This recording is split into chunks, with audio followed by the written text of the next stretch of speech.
having support you, I don't ever dream of engaging with Ruto. Mimi niongee na Ruto. Niongee na Ruto nini? I want to put it to you that if this committee nominates you and the National Assembly approves you, you'll be sitting in a cabinet where His Excellency the President will be chairing. I would like to know whether mutaongea nini kwa hiyo cabinet. Kenyan people primarily should be priority in terms of receiving their royalties and benefits. Having support you, I don't ever dream of engaging with Ruto. Mimi niongee na Ruto. Niongee na Ruto nini? I want to put it to you that if this committee nominates you and the National Assembly approves you, you'll be sitting in a cabinet where His Excellency the President will be chairing. I would like to know whether mutaongea nini kwa hiyo cabinet. But that's beside the point. I want to get to the real issues, but that's also a very valid question because it will be important to know how you will engage as the minister, if approved, cabinet secretary, and with His Excellency the President. Now, there is tax exemption on exploration and accumulation of exploration expenses for offset against income upon full commercialization. What I would like to know is, do you think exemption should be tied to certain activities and for certain duration of time? There are people who are exploring in this country in perpetuity for 30, 40 years just so that there is tax exempt. And I suspect they've actually explored and they've gotten the gemstones or whatever they're exploring, but because of the exempt, they continue to say they're exploring. To my last question, the Mining Act prohibits civil servants from dealing with minerals. According to Article 81 of the Mining Act, no person, whether civil or military, and serving in government is allowed to directly or indirectly acquire or hold any right or interest under any prospecting right. Despite this provision, high-ranking government officials, public officers, state officers, and civil servants are involved in mining. And I'm sure some of them have started looking for you since you were nominated. What mechanisms and plans will you put in place to ensure that revenues from gemstone mining do not end up in the pockets of cartels without disclosure? Actually, I thought cartels are only in agriculture, health. I've come to realize during this appointments committee, cartels are everywhere, including mining. And how do you intend to protect and shield communities from unscrupulous miners and cartels? Nelson Quach. Mine also was a quick one too, on the same gemstone. Late last year, the president had this launched, it's called a Voi Gemstone Value Addition Center. It is ill-equipped nominee. I don't know what you will do to make sure that there is value for money, and the small-scale miners are also able to be able to sell their mines in Voi Additional Center, Gemstone Additional Center. Number two is the mining law sets up several mechanisms which Kenyans can enjoy direct benefits from minerals. That is, for every sale of mineral, proportion of value of mineral is paid to the government as royalty, which is shared between national and county government and mining communities in the ratio of 70, 20 to 10, respectively.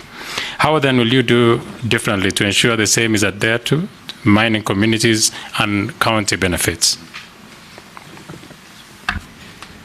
Nominee.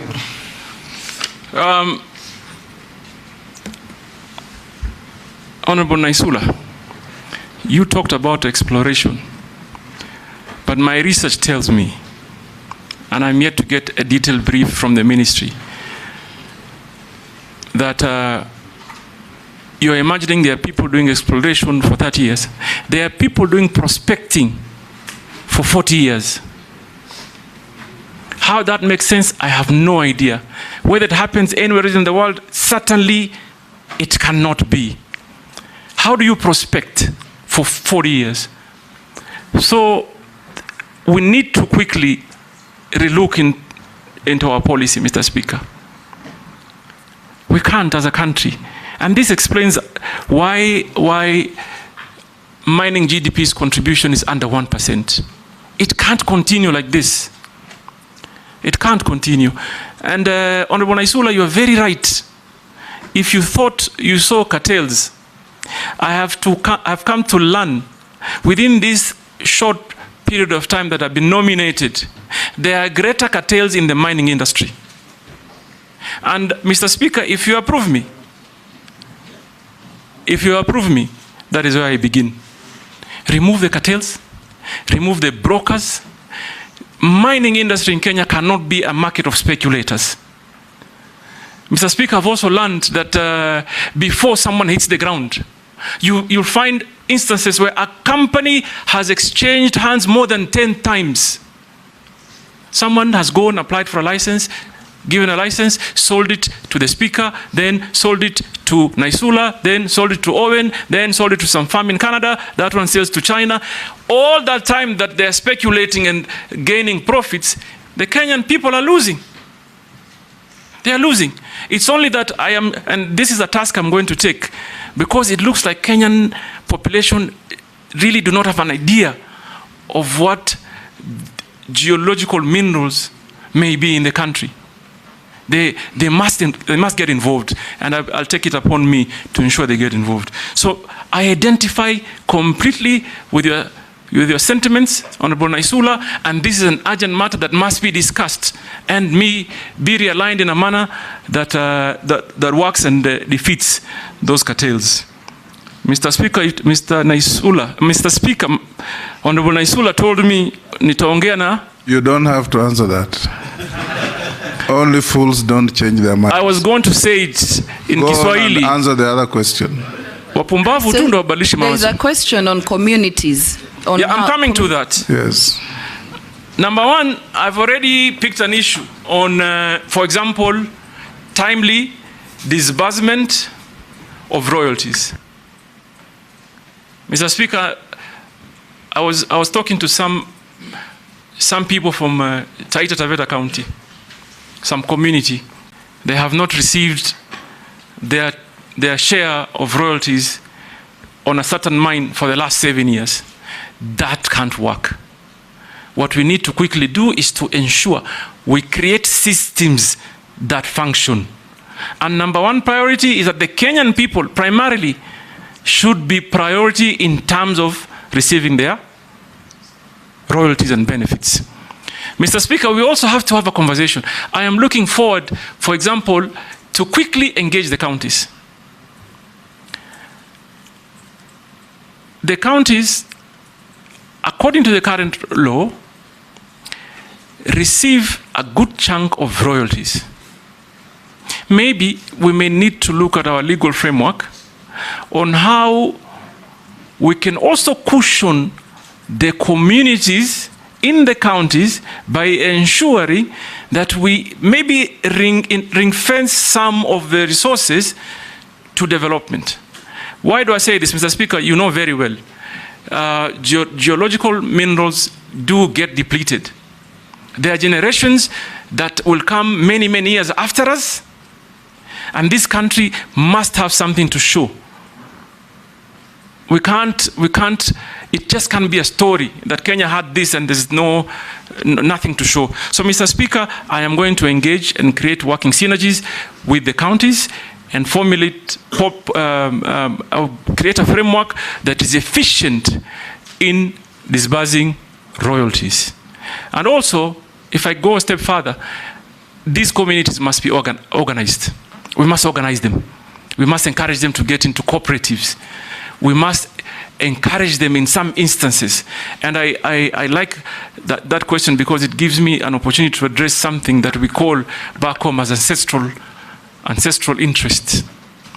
Many of our populations, and it's not only in the coastal region, are squatters, Mr. Speaker. I saw that during the SGR. When they were constructing the SGR, Mr. Speaker, many people were compensated. But the title holders and the residents of certain areas were completely ignored. So there are certain regulations or laws that we must, and I'd be happy to come and engage the community to see how we can improve on them. Mr. Speaker, on Honorable Koech, I haven't seen the Gemstone Center at Voi, but I'm looking forward to see it. But what I think the mining industry needs to do is to focus on private sector investment. Government should not be in the business of competing with its citizens.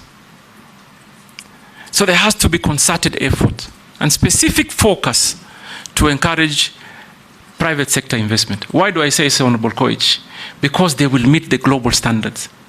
I am not sure whether the Gemstone Center in Voi is properly equipped to test and process what they get.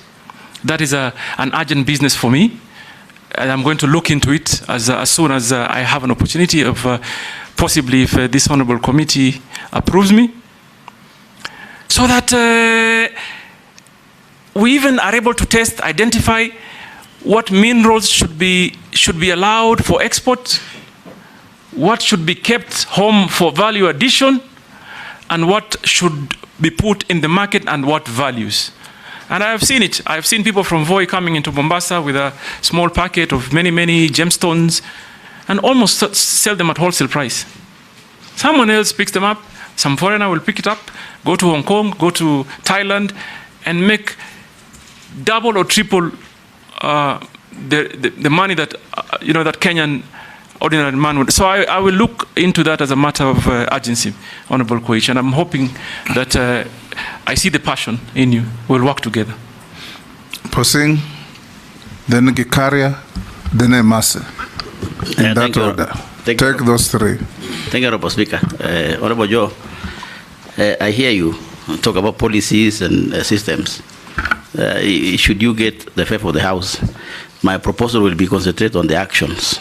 If you live in these policies and systems, you will leave that office with systems and policies, having not even approved. So that's my advice. But my question is, the governors who have been ministers, Honorable Joe, have not gotten a good rating from where I sit.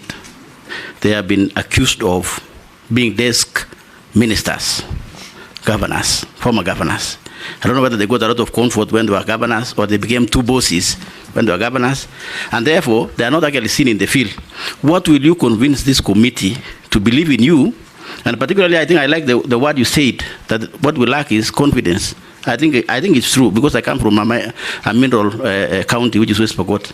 Confidence of investors coming to invest, and also confidence of the people accepting investors. What will you convince this committee, Honorable Joe, that you will be in these mineral counties in building confidence, and for both sides, the investors or you will go to Mombasa, because now blue economy in Mombasa,